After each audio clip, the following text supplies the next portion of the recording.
آقای امید علیزاده کلاهبردار مالک سایت رگال هستش دوستان، رگال چنج. آقای امید علیزاده با برگزاری جلسات آنلاین شما رو فریب میده که تو این سایت سرمایه گذاری کنید و سود روزانه بگیرید.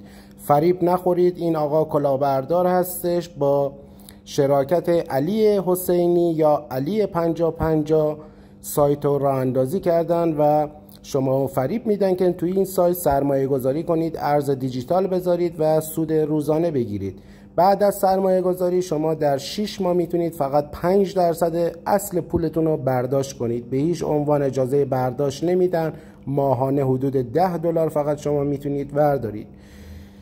اطلاعات بیشتر داخل کانال تلگرامی ما هستش، کانال تلگرامی سایت سرمایه گذاری رگال. میتونید توی تلگرام تایپ کنید و وارد کانال بشید، اطلاعات بیشتر رو تماشا کنید. امید علیزاده کلاهبردار که جلسات آنلاین برگزار میکنه و مردم رو فریب میده.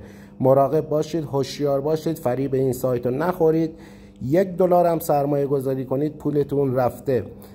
کلاهبرداری بزرگ امید علیزاده و علی 5050 علی حسینی، امیر علی حسینی یا همون علی 5050 و امید علیزاده دوستان بزرگترین کلاهبردارای ارز دیجیتال هستند.